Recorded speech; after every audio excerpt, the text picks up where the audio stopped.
There's nothing like cracking that cellophane and pulling that record out. It just smells great.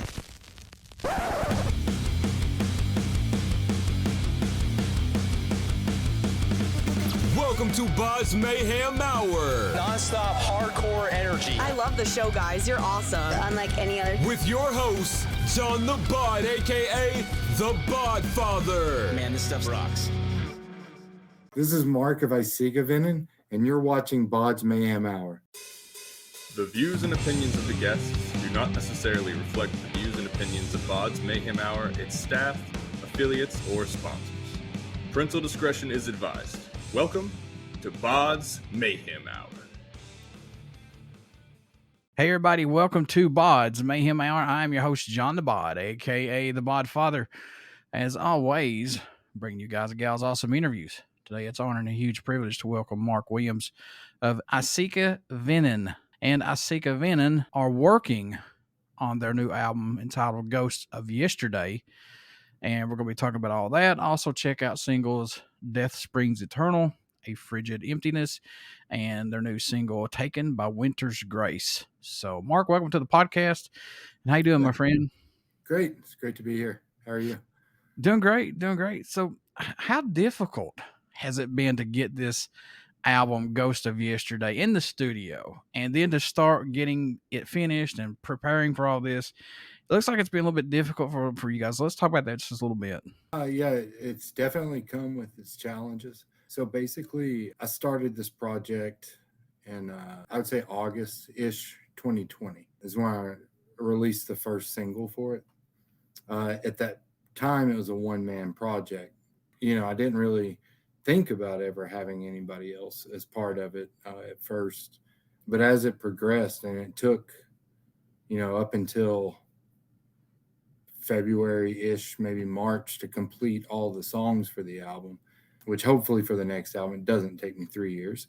So once I got the songs completed, I wanted the input of some of other people, as far as getting that feeling of having a band that you can't just get by yourself. You want that input. Hey, is this riff going to sound good here? Is this, so I contacted my friend Curtis. We've been friends for over 20 years now. And he said he would do vocals for it. And then I think after a single or maybe two singles, Chris I had known because he had interviewed me for his channel, Heavy Metal 101 Reviews. And he asked me if I would mind if he tried some bass. So I said, sure. And that's what we've been doing, is just bouncing recordings back and forth to each other. The internet's actually made it really easy to do that. Writing stuff, getting material together it's pretty much instant, so. When you saw the pieces coming together for this band, when did you realize, oh my God, this is a solidified group right now? I never saw this coming. I think it was when we submitted our stuff over to Steven at Lacerate Studios to get the mixing and mastering done. At that point, it was like, wow, okay, it's not a one-man project anymore. Other people have stake in this now. It's actually, surprisingly, it was a good feeling, to not be alone any longer doing it. So how excited are you to have this new album, Ghost of Yesterday, almost ready for release? How good does it feel to be finally done and be like 3 years involved in this? It can be just gone and put back in the rearview mirror. On one hand, I feel like it's going to be a good or a huge relief to finally release it. That is very exciting. I personally, between what Steven has sent me so far and what I have, the home demo recordings, I've been listening to the album every day, and I haven't even gotten tired of it. Surprisingly, it's my stuff, and I'm sure everyone's going to be biased on their own stuff. Sure. But I'm hearing it in a way that I've never heard it before. This is, sure, I wrote the stuff and I can make a home demo, but for what he's done to it, it makes it even that much more exciting for everyone who will listen to it, for them to hear it. At the same time, I see new challenges ahead, and I think those are very welcome challenges. They're good. We need a follow-up single. We can't stop working just because we released the album. New challenges, old challenges. I don't want to put anything behind me. I want to keep it. I want to keep the momentum going. So, all right. So correct me if I'm wrong, but where did the idea come from to create a dark folk web series about a male nurse up against an ancient evil that threatens to destroy him? Where did this come from? that is an original by our friend Neil Gorth. He wrote, directed, produced it. He also did our music video for Death Springs Eternal. I guess I would hate to answer too much about his work, but it is like an old German folk tale that he's taken some creative liberties with and created his own tale with it. I kept seeing it and I was like, wait a second. No, our music's going to be featured in it. Yeah, so our music will be featured in that. Okay. It was featured in the first. Okay. So how's it been working with Neil Gorse, who's directed these videos, man? How's it been working with him alongside to see what he's created for you guys? At first I was a little apprehensive because, he was essentially a stranger on the internet who wanted to use my stuff in a movie. But at the same time, I kind of thought, well, what do I have to lose? A lot of other people joined up. He got Mortis to be on his soundtrack. So at that point, I was like, okay, well, this may turn into something. And it did. Actually, I feel me and him are pretty close friends.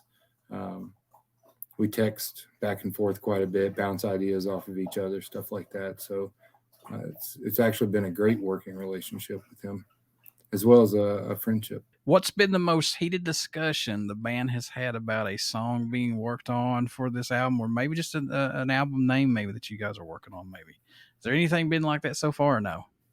No, we haven't had anything get heated. We've had a couple of disagreements,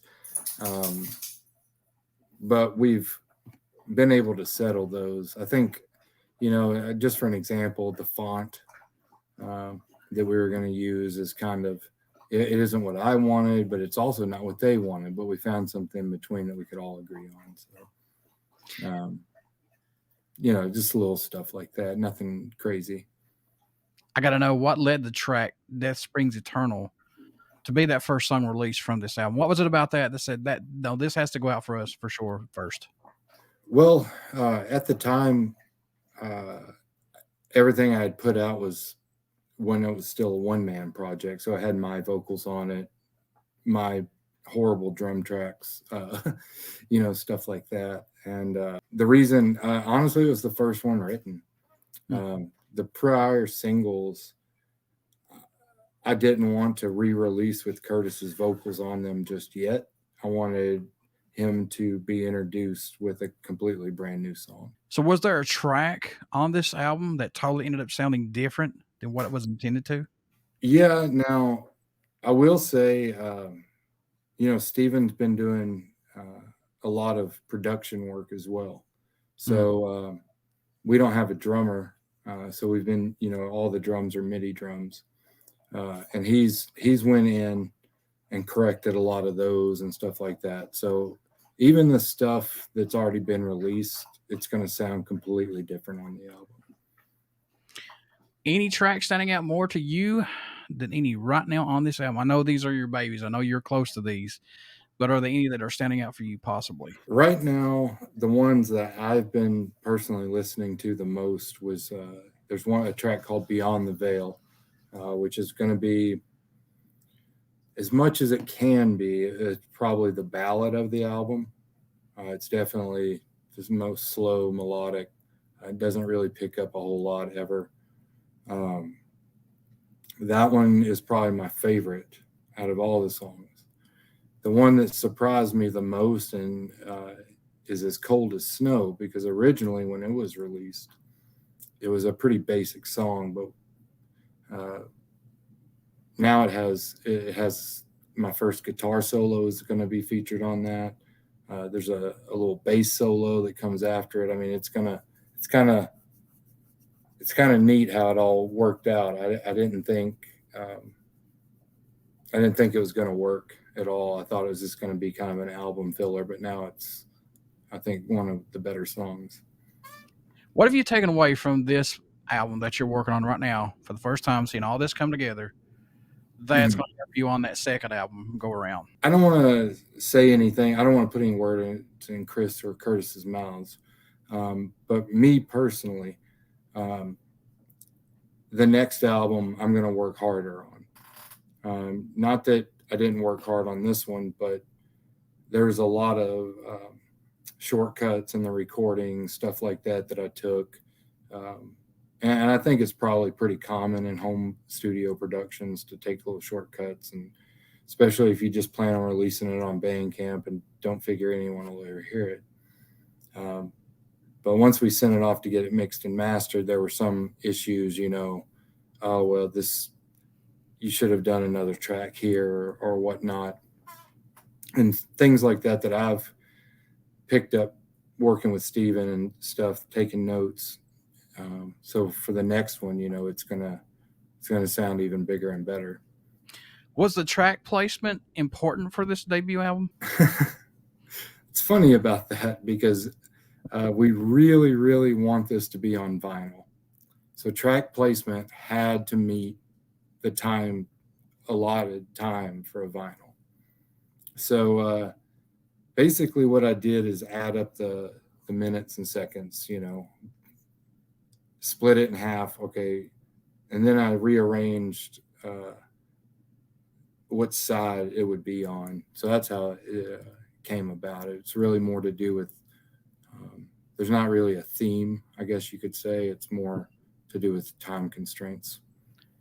All right, Mark. So any songs that did not make this album, we could see on another album, EP, or just a standalone single from you guys? There is a track called The First Time I Died.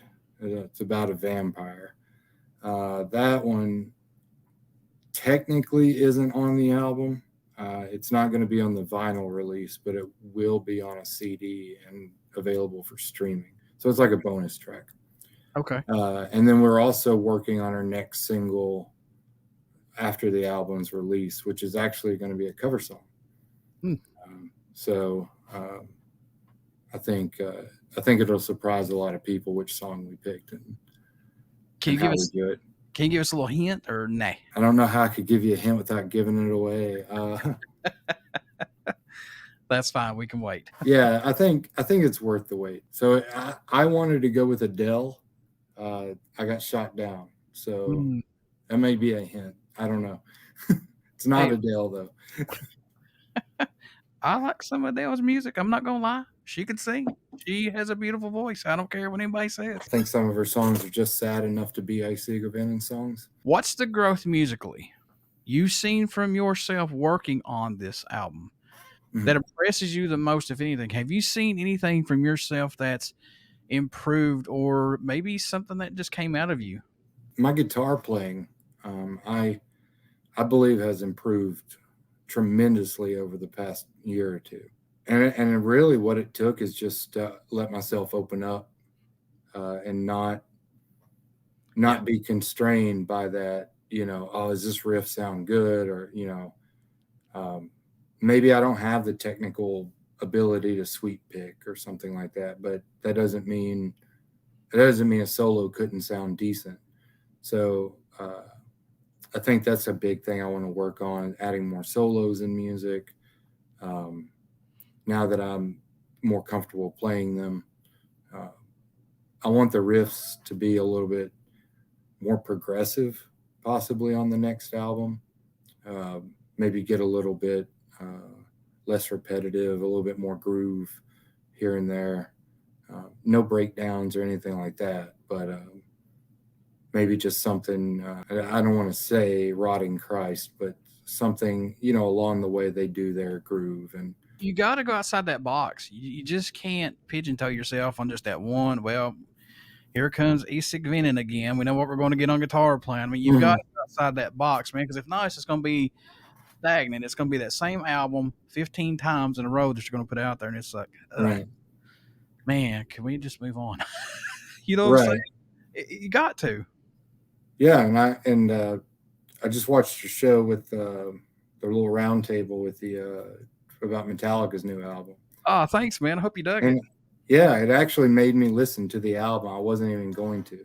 Sweet. But I went and gave it a chance, and unfortunately, I was disappointed. It sounded basically like the last few albums from them.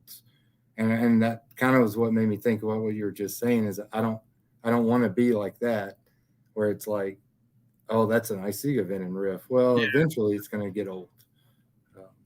See, when I listen to 72 Seasons, I hear a little bit of everything from every album on there from previous.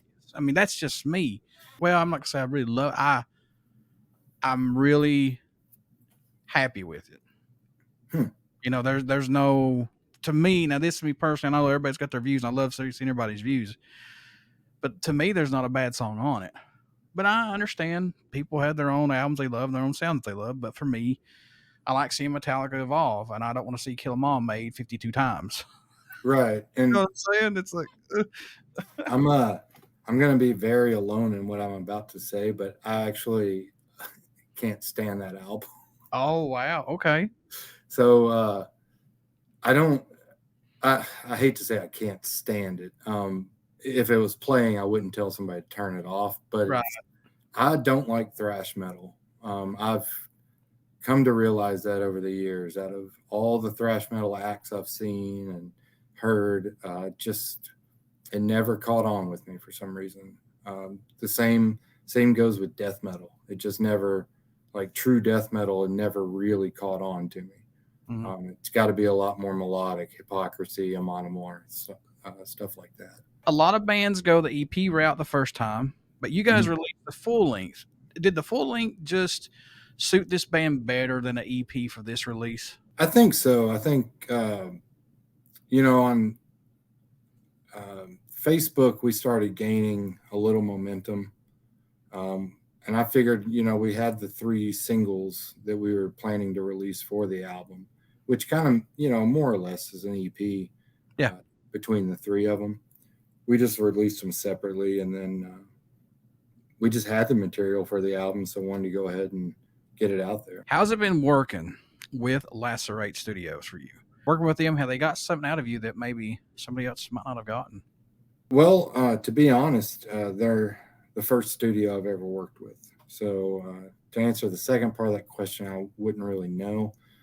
But Steven has been amazing to work with. It's, he's timely. When he says he'll get stuff done, he gets it done. I know, and that's kind of a review from the consumer side of it. You pay somebody and you expect work to be done timely, and he's got it done. So he's got a good work ethic. He's brought out parts of the music that I ignored on when I would mix it myself. So he's really brought a lot of life into the songs. And anytime, he's very courteous when he does any changes and all of that. He's always very polite. Hey, do you mind if I change this?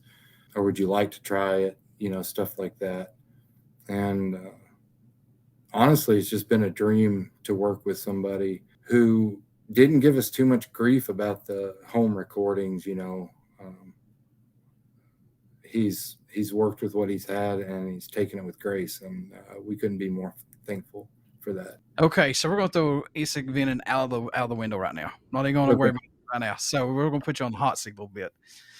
If you could be a member of an iconic band and play one of their legendary shows, which band would it be and what show possibly, Mark? It would be Manowar, for sure. And honestly, the Earthshaker 2005 festival show, I actually was in attendance for that show.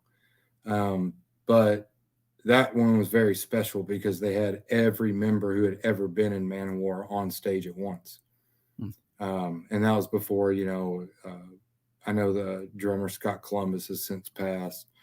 Their guitarist got into some legal trouble. So it was cool to see at the time. To be a part of that would have been, I just can't even imagine, that would just be crazy. Folks, Eisige Venen will release their new album soon. When are we looking to get this out? Possibly later this year, next year, when? I think it's going to be much sooner than that. So okay. We're expecting, I believe the mixing phase will probably last till the end of this week. I'm not sure about the mastering.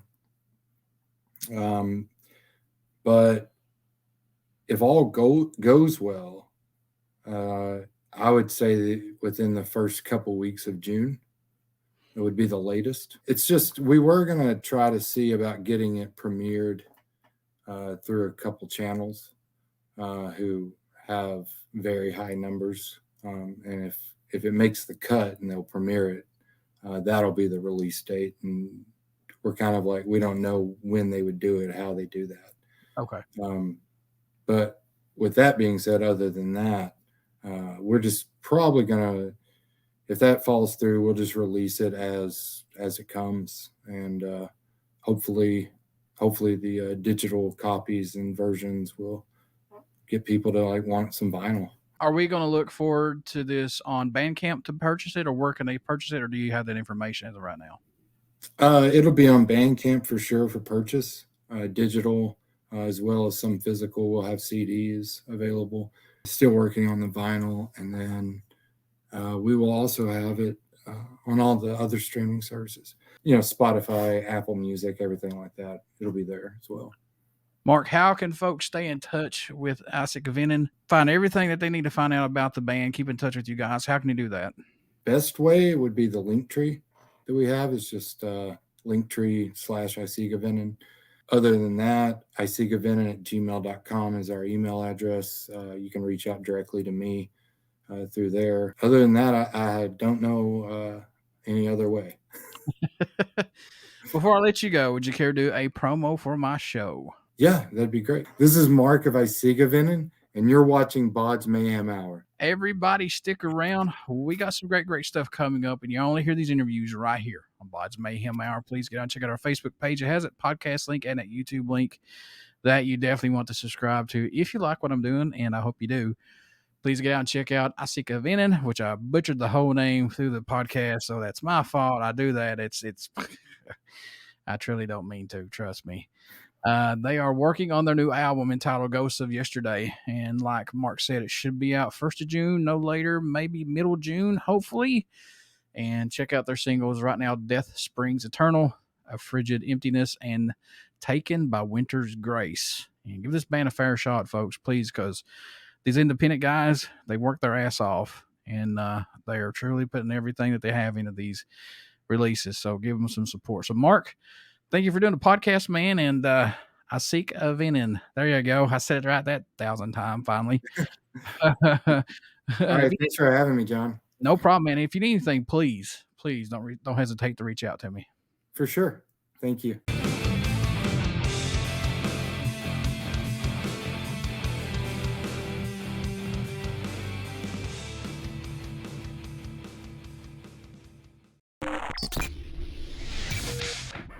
You're listening to BODS Mayhem Hour. Follow us on Facebook, Twitter, and Instagram.